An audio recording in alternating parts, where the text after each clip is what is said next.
So this is just kind of a preview here. This is a story that we got from one of our agents, John Waters. There was a man who lived by the side of the road and sold hot dogs. He's hard of hearing, so he had no radio. He had trouble with his eyes, so he didn't read the newspaper, but he sold good hot dogs. He put signs up on the highway telling people how good they were, stood on the side of the road and cried, "Hey, do you want to buy a hot dog?" And people bought his hot dogs. Over time, he increased his orders for hot dogs and for buns, and he bought a bigger stove to take care of his clients. One day, his son comes home from college to help him, and the son says something strange. "Hey, Dad, have you been listening to the radio? Haven't you seen the newspaper? There's a huge depression. The European situation is terrible. The domestic situation is even worse." And the father thought, well, my son's been to college. He reads the papers and he listens to the radio, so he should know. So the father took down his meat and his hot dog and his bun orders. He took down all of his advertising, and he no longer bothered to stand out on the highway to sell his hot dogs. And what do you know? Almost overnight, his hot dog sales went down. And he said, "Wow, son, you're exactly right. We certainly are in the middle of a Great Depression."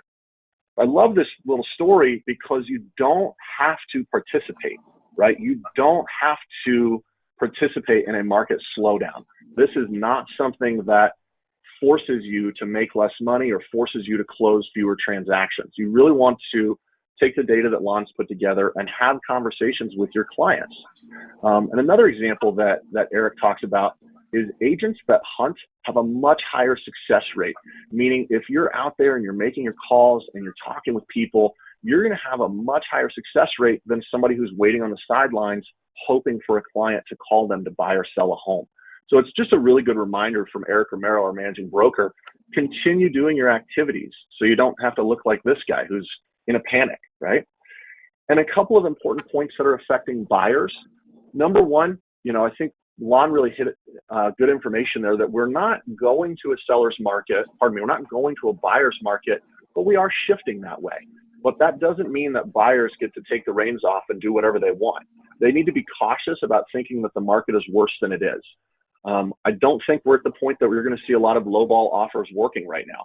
If you see a property for $600,000 and you say, "Hey, it's been on the market for 15 days, I'm going to offer $550," that's not going to get you anywhere. You really still want to put your best foot forward as the buyer. If it's in a great area, priced properly, great marketing, a lot of those properties are still getting picked up in the first weekend or the first 7 days. However, there are some opportunities if a property's been on the market 15 days, 30, 45 days, and we're starting to see more of these. What you generally have in that situation is a seller who's upset. Why didn't my home sell in the first 15 minutes? You have an agent that's upset. Why didn't this home sell in the first 15 minutes? And it's an opportunity for a buyer and a buyer's agent to come in and say, "Hey, we would like to negotiate with you. We want your home. We think maybe $600,000 is not the right price for it. Maybe we want to offer $575, and here's the reason," right? And it's going to be a time that negotiation is going to be really important. It's going to be a time that working with the opposite side is going to be really important. Right. Along those lines, one thing I really like is our showing trends. So this is average showings per active listing per month. And this green line shows that in the beginning of this year, 2022, January and February, we were showing 24 showings per property per month. I mean, just off the charts, right? And then what happens? Interest rates go up and we start to see this really fall. And now folks are in kind of a panic. Oh my gosh, what's going on with the market? Things are crashing. Well, let's pause for a second. We're right here with 8 showings per month per property. This purple dashed line, that's where we were at in 2017. This dark blue solid line, that's where we were at in 2019. And this light blue dashed line, that's where we were at in 2018. What was the market like in 17, 18, and 19? It was a party. We sold a ton of homes. People were excited. This kind of goes back to what we were talking about previously. This purple line here and the purple and yellow line are 2020 and 2021. Those were the abnormal times of all these showings and all this frothy demand. What we're doing now is right at normal of where we've been in the past and probably where we should be moving forward. So it's important to remind your buyers and your sellers, this is not going to continue down and go to 0, right? You'll notice the chart even goes down to 3. This here was the middle of the COVID pandemic lockdown when you could barely even show homes. And even then, we were still showing 3 homes or 3 showings per home per month. So it's not reasonable to think that this is going to go to 0 and all the activity is just going to completely stop. So it's important to share this with your buyers and with your investors and folks on the call that, hey, you know what? This is normal, right? This showing traffic that we're seeing. The very last thing is a strategy that you guys can use using that same example of a $600,000 home. And you say, hey, maybe we really want to work to negotiate that price down to $575,000. Let's say that buyer's putting 5% down. So that loan amount is going to be $546,000 at an average interest rate or estimated rate of 5.875. You're going to see that payment is $3,321 plus mortgage insurance because you're not putting 20% down. Total payment $3,441. And you feel really good. Hey, you know what? We came to a good agreement. We negotiated with buyer or seller. Everybody's pretty happy. Well, an alternative that you might do, and this is where some of our buyers right now, they really want this rate to have been in 3% because they weren't able to buy in January. And so now this payment feels really high. But I think we touched on that with affordability. But for an individual, that can be a shock.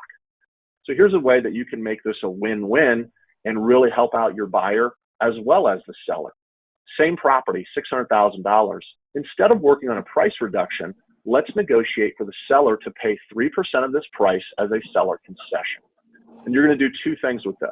Number one, we're going to use a 2-1 buy down to buy down to a lower rate in year number 1 and year number 2. We're going to use the remaining seller concessions to pay all the taxes and insurance for the new buyer.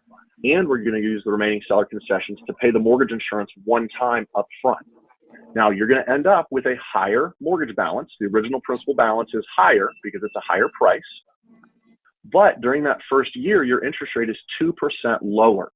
So your payment is $2,680. Then in year 2, it goes up by 1%. It's a little over $3,000.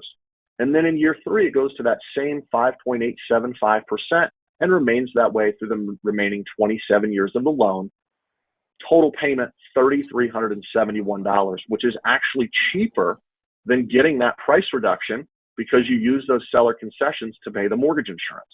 So it's important to remember there's ways that you can negotiate, there's ways you can work with the buyer and seller to make it a win-win and help that buyer adjust to these payments over time, right? Now I understand this looks a little scary, 5.875 when they were expecting 3, but that's why we've got to counsel the buyers about it.